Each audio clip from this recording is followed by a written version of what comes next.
Parents, after nearly a decade, the National Nutrition Guidelines have been revised, and I'll be happy to share with you the entire document in the link descriptor below. But before that, there's something very alarming when I read in the document which I want to share with all the parents out there. You see, the National Nutrition Survey that was conducted in 2019, they gave us this table of different age groups of children, and they looked at the micronutrient deficiencies and some of the non-communicable diseases like diabetes, hypertension, cholesterol, and serum creatinine. So what caught my eye when I was looking at this tabular column, which is coming up over here. Now I look at the micronutrient deficiencies.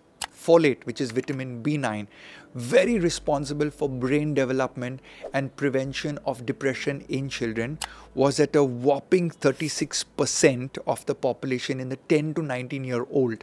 And then I looked at vitamin D deficiency. There's a surge and jump up between the ages of 9 and 10 when children refuse to go out to play anymore. So vitamin D deficiency actually goes up, and it's almost 1/4 of the population of the kids surveyed 10 to 19. And B12 deficiency was the highest in the group for 30.9 in the teenagers.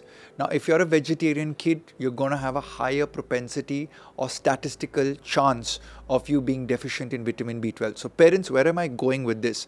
We need to test our children for vitamin and mineral deficiency, something that was not done in the past. Why? Because the crops and foods grown today do not contain the requisite quantity of micronutrition coming in from the soil.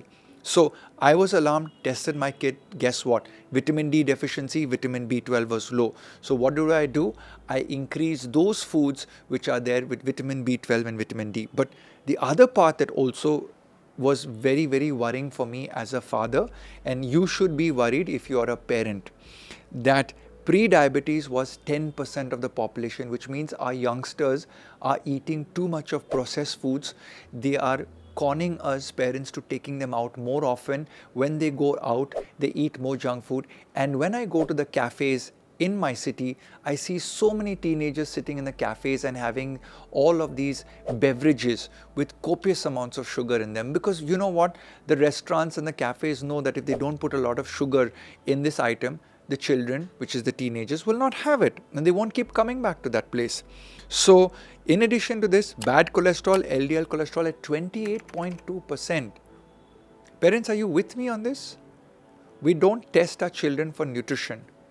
But there is a problem, and this caught my eye because this nutrition survey was like, Ryan Fernando, what are you doing? You should be communicating to more and more parents. Now, I'm not fear-mongering. Your child could be absolutely healthy. Ignorance is bliss. If that's your philosophy in life as a parent, I have no issues. I just want to communicate to you what I felt as a parent, that you know what, my son is skinny, he's a lot like me, I'm seeing a little bit of pimples coming up at 11 years of age. Hey, what, he's going in this age group of 10 to 19.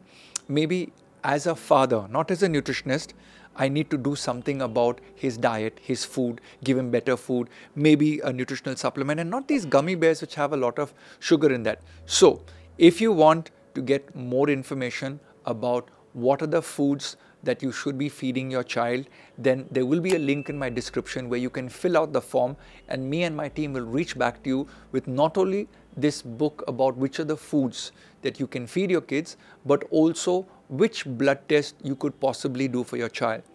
And if your child, like my child, may be allergic or kind of scared of the needle to take the blood test, you could explore a genetic test with a saliva sample, which will tell you whether your child is on the back foot for the genetic absorption of these vitamins or minerals, and therefore you can give more amount as a cautionary approach instead of doing a blood test. So, as Ryan Fernando, as a pediatric nutritionist, as a sports nutritionist, as a celebrity nutritionist, I am saying let's take care of our children, because a lot of the lifestyle diseases in the 30s, 40s and 50s is because our children, one, do not eat with a plan, they eat with love and culture. Two, they eat with bullying us parents. Third, there's a lot of peer pressure from distraction of YouTube and TV channels and advertisements to eat the wrong food. Four, their friends circle influences them to be more happening and go out and eat outside more often. And you parents, we both know that outside food is not always the best food. So parents, this is the right time to catch and take control of our kids' lives by making sure they eat right, they don't have too much of junk food, and you're testing them out.